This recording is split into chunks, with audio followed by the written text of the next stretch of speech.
उत्तर प्रदेश के अयोध्या जिले में स्थित श्री राम लला का मंदिर राम जन्मभूमि परिसर में 22 जनवरी 2024 को श्री राम लला का महाप्राण प्रतिष्ठा कार्यक्रम होने जा रहा है। इस आयोजन में साक्षी एवं भागीदारी बनने का अवसर भारत के प्रधानमंत्री नरेंद्र मोदी को मिल रहा है। श्री मोदी को रामलला के मंदिर स्थित गर्भगृह में श्री राम लला के महाप्राण प्रतिष्ठा में भागीदार बनने के पहले अग्नि परीक्षा यानी कठोर अनुशासन से गुजरना होगा। यह अनुशासन कैसा होगा जिससे कि वे इस पवित्र कार्य में भागीदारी बनने के योग्य बन सकें। इस कठोर अनुशासन में उन्हें श्री नरेंद्र मोदी को क्या क्या करना होगा, साथ ही क्या क्या सावधानी बरतनी होगी। मोदी ने राम जन्मभूमि से जुड़े हुए पुरोहितों से शास्त्रों और इस विधि विधान की प्रक्रिया के विद्वान जानकारों से स्वयं पहल कर जानकारी मांगी है।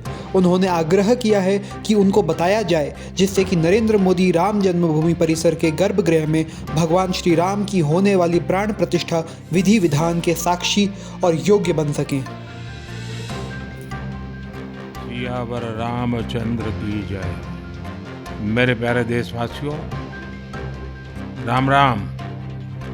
जीवन के कुछ क्षण ईश्वरीय आशीर्वाद की वजह से ही यथार्थ में बदलते हैं। आज हम सभी भारतीयों के लिए, दुनिया भर में फैले राम भक्तों के लिए ऐसा ही पवित्र अवसर है।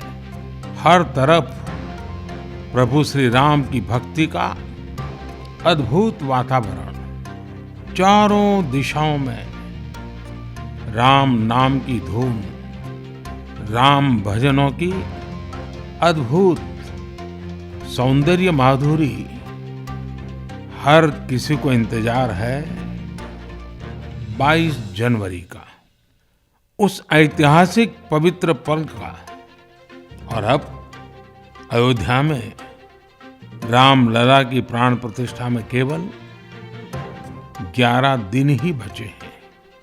मेरा सौभाग्य है कि मुझे भी इस पुण्य अवसर का साक्षी बनने का अवसर मिल रहा है। ये मेरे लिए कल्पनातीत अनुभूतियों का समय है।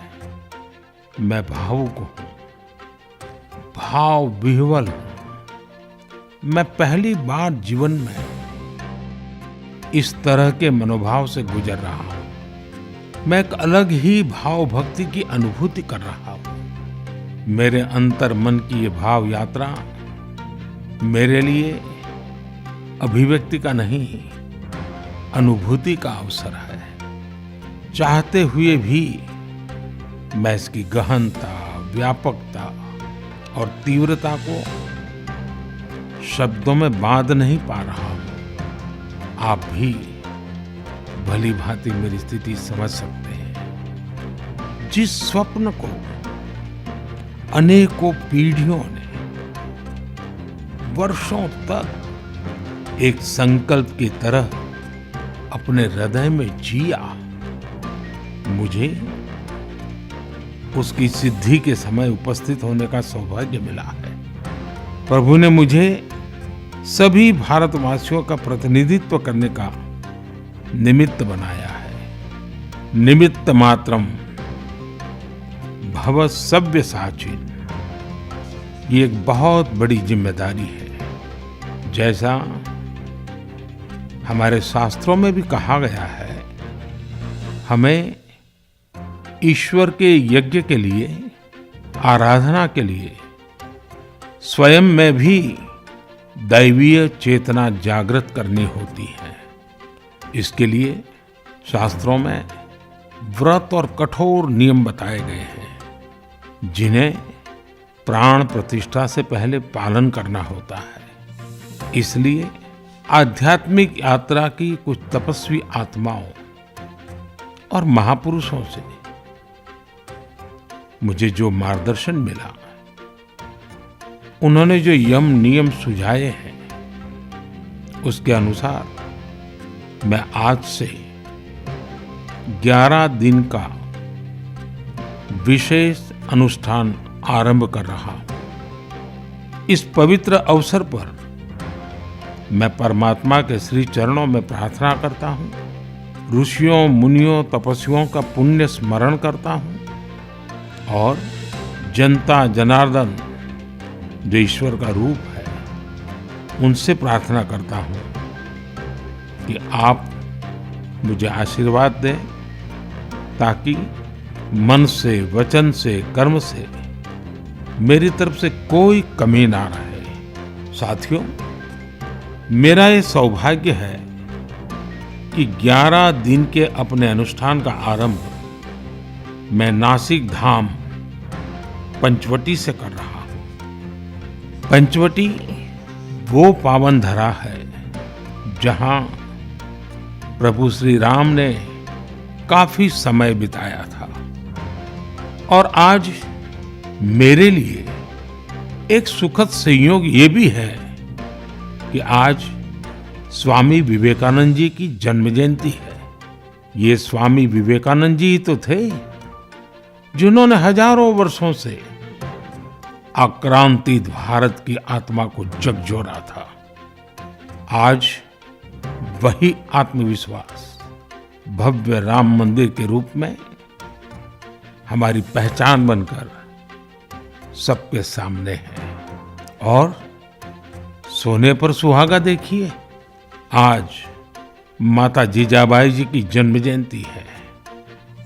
माता जीजाबाई जिन्होंने छत्रपति शिवाजी महाराज के रूप में एक महामानव को जन्म दिया था। आज हम अपने भारत को जिस अक्षुण्ण रूप में देख रहे हैं, इसमें माता जीजाबाई जी का बहुत बड़ा योगदान है।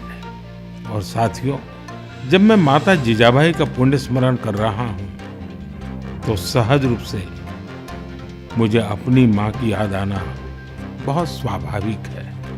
मेरी माँ जीवन के अंत तक माला जपते हुए सीताराम का ही नाम भजा करती थी। साथियों, प्राण प्रतिष्ठा की मंगल घड़ी, चराचर सृष्टि का वो चैतन्य फल, आध्यात्मिक अनुभूति का वो अवसर, गर्भगृह में उस पल क्या कुछ नहीं होगा।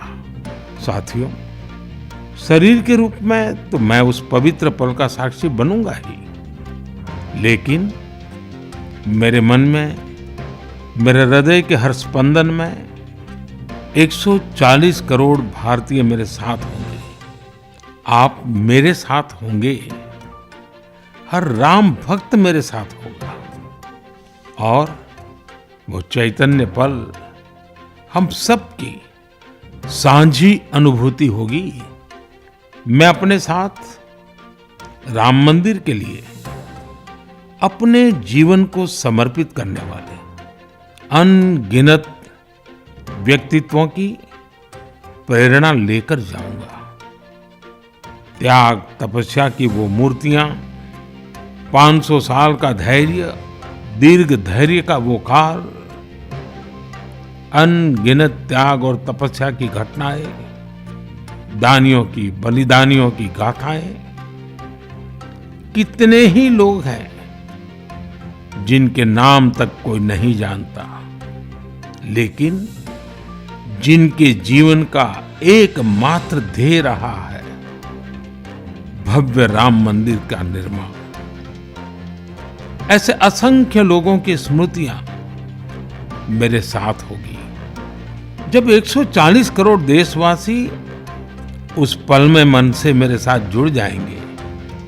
और जब मैं आपकी ऊर्जा को साथ लेकर गर्भगृह में प्रवेश करूंगा तो मुझे भी एहसास होगा कि मैं अकेला नहीं, आप सब भी मेरे साथ हैं।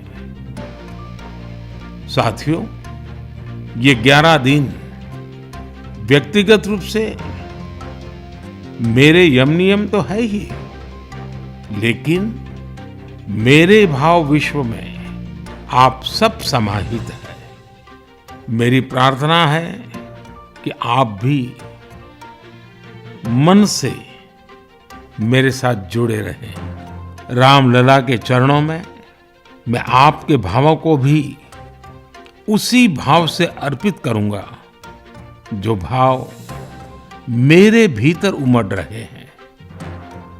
साथियों, हम सब इस सत्य को जानते हैं कि ईश्वर निराकार है, लेकिन ईश्वर साकार रूप में भी हमारी आध्यात्मिक यात्रा को बल देते हैं। जनता जनार्दन में ईश्वर का रूप होता है। ये मैंने साक्षात देखा है, महसूस किया है। लेकिन जब ईश्वर रूपी वही जनता शब्दों में अपनी भावनाएं प्रकट करती है, आशीर्वाद देती है, तो मुझ में भी नई ऊर्जा का संचार होता है। आज मुझे आपके आशीर्वाद की आवश्यकता है। इसलिए मेरी प्रार्थना है कि शब्दों में, लिखित में अपनी भावनाएं जरूर प्रकट करें, मुझे आशीर्वाद जरूर दें। आपके आशीर्वाद का एक एक शब्द मेरे लिए शब्द नहीं, मंत्र है। मंत्र की शक्ति के तौर पर वो अवश्य काम करेगा। आप अपने शब्दों को, अपने भावों को नमो ऐप के माध्यम से सीधे मुझ तक पहुंचा सकते हैं। आइए हम सब प्रभु श्री राम की भक्ति में डूब जाएं। इसी भाव के साथ आप सभी राम भक्तों को कोटि कोटि नमन। जय सिया राम, जय सिया राम, जय सिया राम।